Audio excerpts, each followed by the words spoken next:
There you go. This is from the Wonderlic people. They're a commercial company that makes general cognitive ability tests, and it's often used by corporations, even though it's actually illegal. It's actually illegal to use IQ tests, but the Wonderlic doesn't promote themselves as testing IQ. I think it's general cognitive ability, which is the same thing, but whatever. The SATs, the GREs, the LSATs, all of those are IQ tests. So now they're more crystallized than fluid, and we'll get to that in a minute. But crystallized knowledge is what you accrue across time. So you could say that fluid intelligence is what programs your brain. It fills it with facts, let's say. It fills it with knowledge. And then, but you can get an estimate of your intelligence by sampling your domain of factual knowledge. And the reason for that is that, well, obviously, the better the programmer, the better the content. And so what that also means is that you could, if your prefrontal cortex was damaged later in life, your fluid IQ could plummet, but your crystallized IQ remain more or less intact. So even though they're not different, one produces the other, and then once the producer has produced, then the producer can disappear and you still got the encoded knowledge. So at least that's how it looks to me. So, okay, so how smart do you have to be different things in life? Well, if you have an IQ of 116 to 130, which is 85th percentile and above, so it's one person in 8 up to one person in 130, I believe is 85, 90, 95, is it 95? I think it's 95. One person in 8 to one person in 20. Then you can be an attorney, a research analyst, an editor, an advertising manager, a chemist, an engineer, an executive manager, etc. Now, that's not the high end for IQ, by the way. You know, that it can go up. Well, it can go up indefinitely, although there's fewer and fewer people as it goes up. So if you want to be the best at what you're doing, bar none, then having an IQ of above 145 is a necessity, and maybe you're pushing 160 in some situations, and maybe that's making you one person in 10,000 or even one person in 100,000. And then also, to really be good at it, you probably have to be reasonably stress tolerant and also somewhat conscientious. So you know, people, well, you think, well, why is it that smart people are at the top of dominance hierarchies? And the answer to that in part is because they get there first, right? I mean, everything's a race, roughly speaking, and the faster you are, the more likely you are to be at the forefront of the pack. And intelligence in large part is speed. That's not all of it is.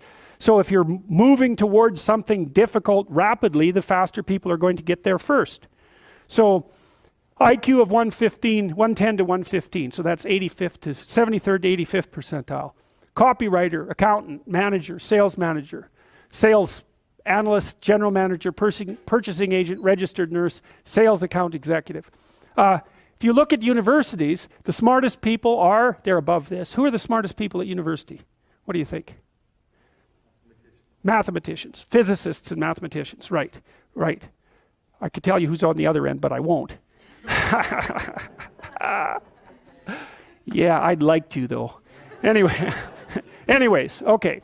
Going down now 103 to 108 is slightly above average, right? 60th to 70th percentile. Store manager, bookkeeper, credit clerk, lab tester, general sales, telephone sales, accounting clerk, computer operator, customer service rep, technician, clerk, typist. So you see at this level, people have some technical skill and some ability to deal with complex things.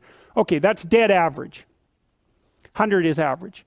Dispatcher in a general office, police patrol officer, receptionist, cashier, general clerical, inside sales clerk, meter reader, printer, teller, data entry, electrical helper. 95th to 98. Machinist, food department manager, quality control checker, security guard, unskilled labor, maintenance, arc welder, die setter, mechanic. Good IQ range for relatively qualified tradespeople. 87 to 93. Messenger, factory production worker, assembler, food service worker, nurse's aide, warehouseman, custodian, janitor, material handler, packer. Now, what you're starting to see is that as you move down the hierarchy, the jobs get simpler. They're more likely to be assigned by other people, or they're repetitive. Because what IQ predicts to some degree is how rapidly you can learn something, but once you've learned it, it doesn't predict necessarily how well you do at it.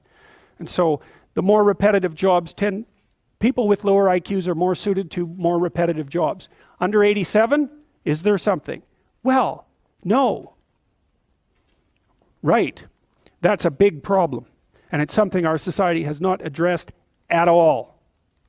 Jobs for people with IQs of less than 85 are very, very rare. So what the hell are those people supposed to do? It's like it's 15% of the population. What are they supposed to do? Well, we better figure it out, because one of the things that's happening too is that as the high IQ tech geeks get a hold of the world, the demand for cognitive power is increasing, not decreasing, right? You want to be a teller? Well, you know, those checkout machines, they're not so simple. You want to work at McDonald's? You think that's a simple job? You don't see robots working at McDonald's. And the reason for that is that what McDonald's workers do is too complex for robots to do. So this is a discussion that no one wants to have, but that's okay. It's still a problem, and it has to be dealt with. So the US government, I think I told you this at one point already, it's illegal to induct anyone into the US Army if they have an IQ of less than 83, right? It's about 10% of the population. Because the US Army, and they've been doing IQ testing since IQ testing began, because they want everybody they can possibly get into the Army, because in peacetime, they use it as a way of moving people up the socioeconomic ladder, and in wartime, well, obviously, you need as many soldiers as you can get your hands on. And so you're not going to be any pickier than you have to be. So when the US Army says it's illegal to induct anybody into the armed forces if they have an IQ of less than 83, then you know that they've done it for absolute necessity. Right? And when people have made a finding that contradicts what they want to hear, and they're doing it out of absolute necessity, you can be reasonably true that it's one of those facts that just won't bloody well go away. And so you might think, well, if there's nothing for someone with an IQ of less than 83 to do in the Army, what makes you think that there's something that they can do in the general population? And then the issue is, you know, because the conservatives will say, well, they should just work harder. It's like, sorry, that ain't going to fly. And the liberals will say, well, there's no difference between people anyhow, and you can just train people to do everything. And that's wrong. So they're both wrong, and they're seriously wrong. And the fact that neither side of the political perspective will take a good, cold, hard look at this problem means that we're going to increasingly have a structural problem in our societies, because we're complexifying everything so rapidly that you can't find employment unless you're intelligent. You guys are really going to face this, you know. Lawyers are disappearing like mad. And the reason for that is, you can look it up online. Increasingly, you can do things yourself if you're smart. And so, like, the working class people have been wiped out pretty nicely over the last 30 years by automation and various other things. It's the low end of the white collar class that's coming up next. So I'm not saying that lawyers are in the low end, but low end lawyers are in the low end of the white collar class. So there's still going to be plenty of positions for people who are creative and fast on their feet and super smart. In fact, those people are going to have all the money, and that's already happening to a great degree. You know, because if you're smart and you can use a computer, you're so smart it's just absolutely unbelievable, right? And if you can't use a computer, and lots of people, and I don't mean, you know, you can open Word. That isn't what I mean. I mean, maybe I mean you can program, and if you can't program, well, you're right at the next end. So if you haven't got that with you, you're going to be left behind. What's going to happen then when that happens, when you have... Oh, a lot of them will take Demerol. That's what's happening in the United States. Yeah, it's an opiate. Yeah, so there's a massive drug problem emerging in... Under 83 or whatever, yeah. it's about 15% of the population. Yeah, no, I'm telling you, that is what's happening. There. It seems like that percent of the population is going to increase. Yes. Drugs. Yeah. Drugs of abuse.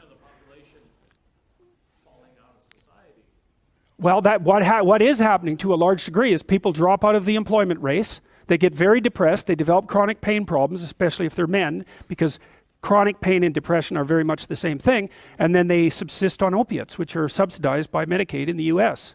I'm not kidding about this. This is exactly what's happening. What else is going to happen to people for whom there's nothing to do? They have a terrible time, especially if they're conscientious. That's a good question. You know, the AI guys are pushing hard on this. Hey, what's the biggest employment category? Driver. Think about it. What's Tesla doing? What are all the AI guys working on as fast as they possibly can? Driverless cars. No problem. Except that's the biggest employment category for men. So what are those guys going to do? Yeah, they're going to sit home and, you know, be miserable with their wives and take opiates because they have chronic pain problems. Right. nasty. And you might think, well, could they think up something else to do? Well, if you have an IQ of 83 or less, you're not going to be doing a lot of thinking about something else to do. You know, that isn't how it works, because you're more of a, you're an act person, not a thinking person, roughly speaking. You know, and so if you have a task at hand, especially if you're conscientious, you can diligently go about it. But, you know, I've tried to train people with IQs of 80 and less to do what I would consider tasks that one of you could learn to do in 10 minutes and never make a mistake again. And it's like tens of hours with bare minimum mastery of the tasks. So, yeah, it's an ugly situation, no doubt about it.